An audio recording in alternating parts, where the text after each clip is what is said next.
There is no guarantee for success, but there are ways to get closer to it when you do the right things. Who you surround yourself with is just as important as what you do. Finding the right people, the right classes, the right activities, and taking the right tests are all decisions that shape your future. Find out more today on Destination University with Dr. Cynthia Colon. Dr. Colon and her guests will give you the tips you need, whether you're a student, parent, or educator. Now, here is your host, Dr. Cynthia Colon. You're listening to Destination University, a podcast for college-bound teens and the parents, mentors, and educators who support them. If that is you, you are exactly where you're supposed to be. As an educator for 30 years, I have met some of the most amazing and creative people along my journey. They are teachers, college administrators, high-level assistants. These people are super talented. The problem is most educators treat their talent as a hobby when, in my mind, they could be supplementing their income with a side hustle. So, all right, so I'm going to tell you that last week I shared about how I decided to turn what I love into a side hustle with my business partner, Judy. But today I'm going to take a step back to tell you why I left Vassar College, the admission office at Vassar College, to begin with at all. Because honestly, I really loved that job at Vassar. So if you're going to follow this Full Disclosure Friday series, which by the way, I highly recommend, I love it, I will try to keep you up to date. But for today, you can listen to this episode and then go back to listen to the How I Doubled My Salary in One Summer episode, because they're not in order. In fact, they're kind of, this is probably the first piece anyway. Okay, you got it? Okay. So with that said, if you are in a job interview process or you're considering job searching, and you're wondering how to discern what's right for you, this episode is for you. And if you're like me and you often get lured by the pretty and the perfect and the prestigious schools and colleges, this episode is definitely for you. So here we go.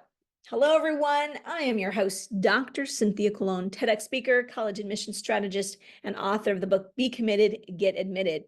Welcome to Destination University.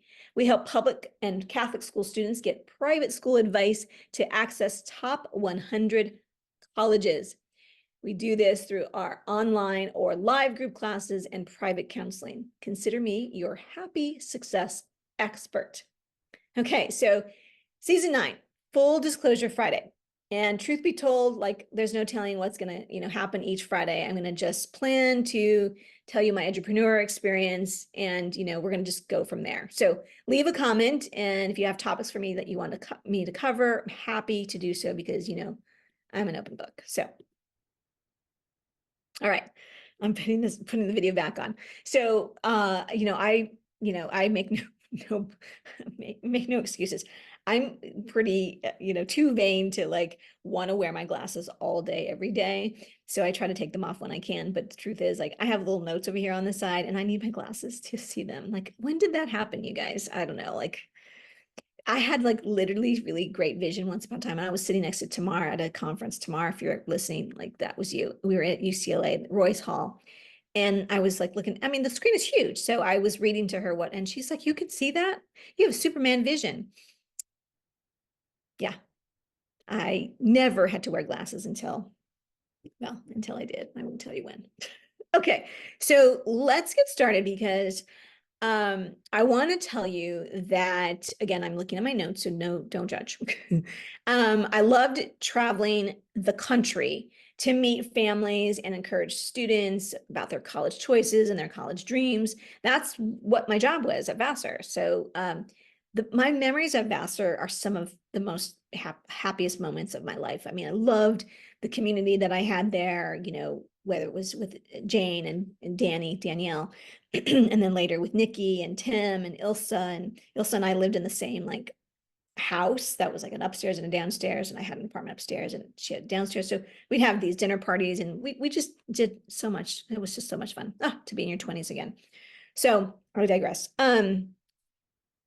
Anyway, so I loved my job. I loved the travel. I loved encouraging students for their dreams. But the problem was I hated denying more students than we could admit. So it was literally like Sophie's choice with each applicant, and I'm gonna share some things that you may not even wanted to know yourself. So let's just say that March was my least favorite month. Every March, least favorite month. Okay, now you may know that decisions back then, and I mean, I think they're still now, like April 1st is like the day where you get your acceptance letter. So we were usually putting all the letters in the mail, the acceptance letters, the waitlist letters, the deny letters, they all went out, I think, the same time, I don't know. So they were usually in the mail like a few days before April 1st. So in the early parts of March, after I had met so many students on the road and then fallen in love with their applications, and then I would fight for them in the admissions committee, and they would get an admit. So remember, if you follow me at all, I always tell the story that, I would present the student about 60 seconds from my notes, and then the committee would ask me questions, and then, like, without words, we would vote with a red, a yellow, or a green index card. So everybody would in the committee just hold up their card, and based on the vote, that's how it went. So a red for deny, a yellow for waitlist, and a green for admit. So I'd fight for you, and like you would get an admit. So I would be super excited, and all was well. But then the D-Day would come, and then my bubble was burst. So I'm going to pause here for a second, because if you don't like to know what's going on behind the green curtain, right, reference to Wizard of Oz, then you need to stop listening, because what I'm about to tell you, like, will break your heart, and because it breaks my heart even still to this day, and this has been years now. Okay, so in March, this is what would happen. So what would happen was, when we would have committees, so I was in charge of California, half of Texas, Florida, whatever. So we would go through committee, and there were always two committees going on at the same time, so that, we were making decisions. And then at the end of the decision season, then all these numbers were run, right? So the folders were taken down, just back when it was still paper, and the ladies would, input them and whatever. So then we would get, I guess, somebody, not me, somebody above my pay grade would get a report of how many students we admitted, what percent of the students we admitted. And we always had a target number of the number we were trying to admit. So I'll just give you an example. Let's say we were trying to admit 4,000 students. I think it was like more like 3,200, but to use a round number, let's say we were trying to admit 4,000 students so that we could get a freshman class of 1,000, or in our case, it was 630. So back then, if we were over our target, so like, let's say we had admitted, 4,100 students. Again, I'm using round numbers because the numbers are much lower than what I'm giving you, but to give you an example. So then what JC Tassone would do, he was, one of the associate directors or something higher than I was. And he would come and give you a number with a piece of paper. So let's say the acceptance rate needed to be, I think back then it was like, let's say, again, to use a round number, let's say it was supposed to be 30%. And so JC would run a report based on your territory. So my territories include, like I said, California, Texas, Florida, North and South Dakota, my territories, Kansas, Missouri, Okay. So let's say I was over by 2%, 32.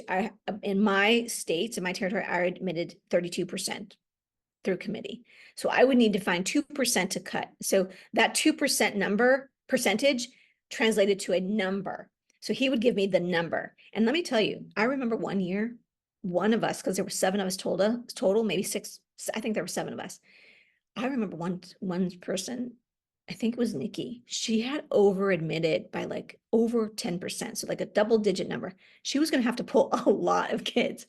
So what that means is he would give me a number. And let's say my number was 13. I think one year it was maybe as high as 17 or 20. And I would have to go find 13 students or 20 and move them from a green to a yellow. In other words, they would never know that they had once upon a time been admitted and been moved to the wait list. Okay. So I had to go and do that. And that's what I mean by Sophie's choice. Okay. That's what I mean by Sophie's choice. So I have memories of having to move kids from green to yellow that I could cry over. And it was painful to do that. And then I have a really great example, like my one victory was one year, let's say my number was 13. I sat down and I was like, I'm going to pull 14 because there was a yellow that I wanted really to move her to a green for lots of reasons I'll go into some other day. And every day I would go to the dean's office and be like, do we have room for this girl? Do we have room for this girl? I'll pull, and I told him what I did. And then she ended up moving from a yellow to a green. So that rarely, if ever, happened. Maybe I was like the only one. So my point being, March was always about Sophie's choice. And so really, even though I love the job and I love the like little perks, I got to keep my travel miles and I traveled to Europe on those miles. It was lovely. I knew I wanted to, be able to help more students have more dreams come true instead of dashing their dreams. It just felt like I didn't really want to do that. And so what I valued in terms of wanting to do more positive things for people's lives trumped the job that I loved and actually the friends that I loved. So anyway, okay. So this episode is not really so much about like the whole Vassar thing, other than to tell you why it was hard in the Sophie's choice, but it's also to tell you how I even got to Marymount, because that's a even funnier story. So once I decided I was going to leave Vassar and I started job searching, I was looking to get a job at a private, elite private school in Los Angeles. I was going to head back to home. And don't judge where I was looking, because there were a number of my friends that were leaving the receiving end of the business to going to the shipping end of the business, as JC called it for me. And there were a number of jobs open in Los Angeles that particular year. There was a Harvard Westlake job was open. There was I think there was a Brentwood job open. There was Marymount was open. Marlboro was open. And I think many others, but people were leaving. So I went ahead and just followed suit. So anyway, here's what happened. So I don't know what I did back then. You put your resume out there. And we were having one of our dinner parties. Like I mentioned, Ilsa and Nikki and Tim, I think, were all over my house. And we were having maybe a French theme. I can't quite remember. So the phone rings and I think Nikki answered the phone. She answered it in like, bonjour, or like she answered in a very French way. Anyway, it turned out to be the head of school at Marymount High School in Los Angeles, who was looking for me. And when I took the phone, I was like mortified, right? Nowadays, like I would not be mortified. I would just think that was pretty funny because that's truly what we were doing. So she invited me for an interview and we got the ball rolling. So anyway, fast forward, I had an interview with somebody and whatever. Fast forward, I became a finalist at two all girls schools in Los Angeles. So I was the finalist. And so the two examples in interview processes could not be more different. So I'm just going to say, I'm never going to mention the other school's name, but you can probably figure it out. So anyway, while I was still at Vassar, I had a phone interview. And I don't know if this was the second round or the third round, but it was the finalist round. And I was on speakerphone. This is before Zoom, I guess. So we were on speakerphone. And so I just could, imagine the people there. And so everyone in that room on the Marymount side were all the women I was going to work with on the counseling team. And it was my would-be, partner in crime, Judy Edwards, and then all of the other ladies, including Mary Ellen Gozdecki, who was the head of school. Right? Was she there? Maybe she wasn't there. Maybe she interviewed me and then this was the next round. I don't know. We were laughing and joking. We were having so much fun. It was only an hour interview and it was just like, it felt like they were like sisters and, Theas and it was just lovely. So I had a great time on the phone and, hung up and that was that. Well, I don't know, maybe a week later or whenever it was, Mary Ellen called to tell me that she was going to be in town for a board meeting at Marymount, New York. And she wanted me to meet her for coffee in New York. I don't know if she already knew that I was being offered the job or not. I don't think so, but I don't know what I thought, but I, got up and got dressed and, did all the things and went to meet her across the way from, the scene of Gossip Girl, which came later.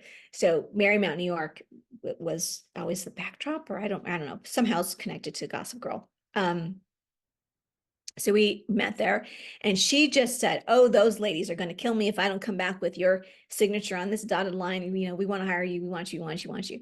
And she was just amazing. And I said to her, I can't believe I did this, but I spoke up for myself. I said, oh my gosh, I would love to say yes, but I owe it to myself because I became a finalist at this other, really prestigious school in California. And I'm going to be home in just a couple weeks for spring break.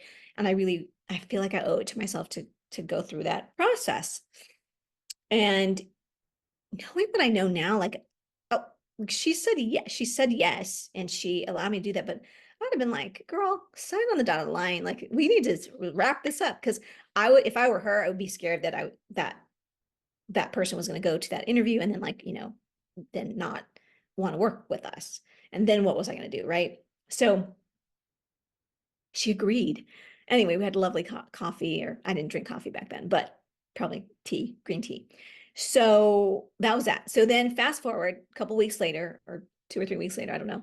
I fly home and, staying at home with mom, and I must have had a rental car. I don't know what I did. Anyway, got up super early, put the suit on, back then, whatever the suit was. I was like 27, you guys, 26 or 27. I was young, and went and I had to be there like by 7 a.m. Okay, this is key to the story. I had to be there by 7 a.m. I met with every constituency you can possibly imagine. And so the head of school, the head of the upper school, the college counseling team, parents, students, the admission office, I don't know, probably some other office. I don't know. I just know I was there, and then had dinner with 2 people. So we probably left the campus at like 5:30 or 6. And then I was getting in my car to drive home at 7:30 p.m. Now I went through the process, and, it was fine. And I thought, I think I did well. I don't know. I'll never know, because by the time I got home, I was like, oh my God, was I there to interview for the president job, or was I there to interview for, like, and it wasn't even the director job. It was like the associate director. Yeah.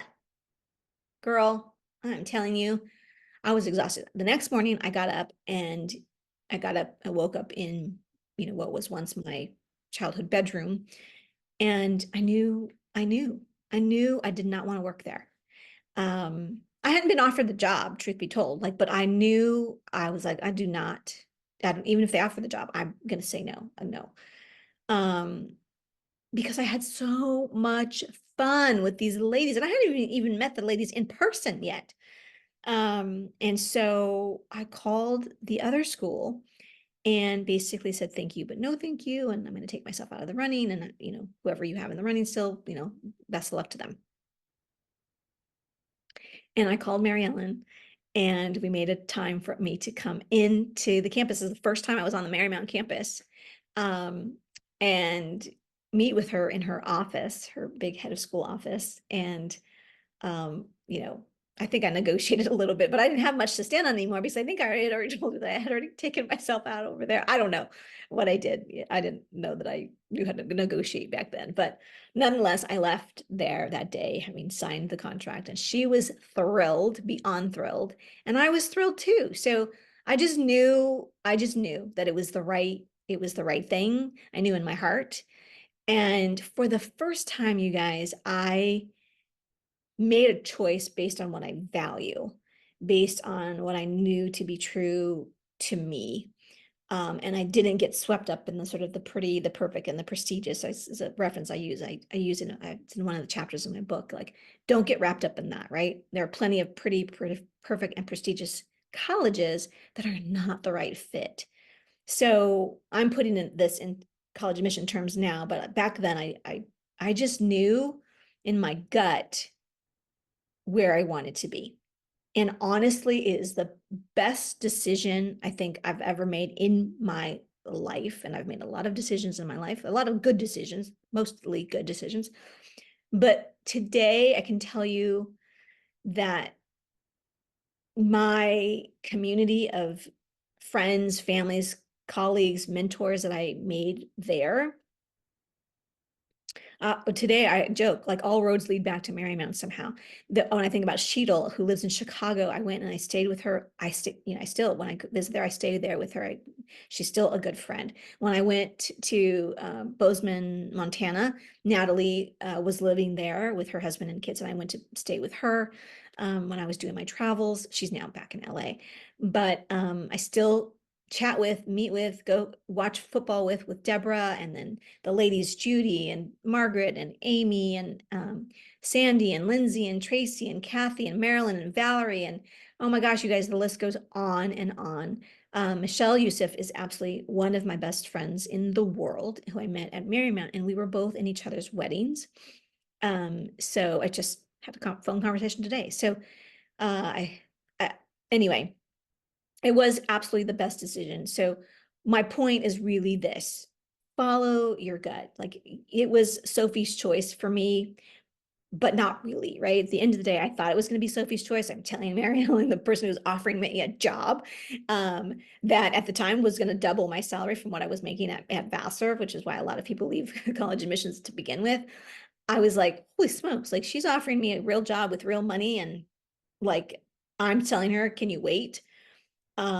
So that was the right thing to do. I went through and I saw for myself. I never had a regret. I will never say I look back and go, oh, I wish I would have, gone to that interview and see, look where I would be by now. No, no, no, no, and no. I went, I saw, made a decision for myself. So that's my story. That's what I want to share with you today. And okay, I just, all right, I'm putting all my glasses back on. So bear with me here. So I'm going to get to my notes, make sure that I said everything I wanted to say to you. So yes. Oh, I have a note here. Did I make it through without crying? Cheers to Marymount. I can't tell you enough. Even this week I've been on the phone with and went to visit like at least 3 people. So from Marymount. So it was the best decision. Follow your heart, you guys. Okay, so if you are in a job interview process or considering job searching, wondering how to discern what's right for you, leave a comment, or you can send me an email if it's private. Email me at hello@drcynthiacolon.com, and I'm happy to connect if you are looking for advice. And if you're like me and you often get lured by the PPP, pretty, perfect, and prestigious, I hope that this episode gives you hope that you don't always have to fall back on those 3 Ps. So know you, do you, because there is only one you. So, okay, here's the truth. If you've been listening and thinking, that's me, I want to do that. I have a side hustle. I want to do what Cynthia is doing here on this podcast and sharing her stories, and also monetizing what I do really well, but what I love to do, which is help students. So it's hard to live on an educator's salary. And even when I was working at Marymount, which was a good salary for the time, it wasn't enough. So I often thought it was sort of wrong to strive for or want more money, but I really honed in on my why. Why did I want to earn more money? I wanted to travel. I wanted to go to more sporting events, which I love. And I wanted to also give back. I have a philanthropic goal of giving away $100,000 to 6 schools and organizations. I've already picked the 3 because they're my 3 alma maters. And I've pretty much picked probably the 4th, which is probably Coptic Education Foundation. And then, so I'm looking for 2 more. Now, I'm proud, very proud. And I don't say this to brag at all. I say this to give you hope. I have made my first commitment this year to giving my first $100,000 away to Teachers College at Columbia University. So just signed the paperwork not too long ago to put in my commitment to that. So it's not going to be on one chunk. It's going to be a little bit at a time, about over a 3 to 5 year period. So, baby steps. So my question to you is, what's your why? If you know your why and now you need a what, perhaps I can help with that. So if you're looking, I'm looking for other edupreneurs who want to possibly license my workshops and my courses, especially College Essay Bootcamp. This is a really ready for you built business in a box. I've done all the work. I've put in all the blood, sweat, and tears and years so that I could get it up and running. And now you can just, take it and run with it. So you can go to my website and schedule a call, drcynthiacolon.com/schedule, and click on, I think it says educators. So I'll be waiting for you. So remember, do you. Nobody else is going to bet on you except you. So anyway, you are your best bet. Okay, so that is all I have for you today, my friends. I'm going to just here and click this so I can read this. Okay. All right, that's all I have for you today, my friends. Thank you for tuning into Destination University. I'm Dr. Cynthia Colon, your happy success expert. If this episode has in any way helped fueled you, inspired you, helped you, please share this episode with 3 people in the next 30 minutes.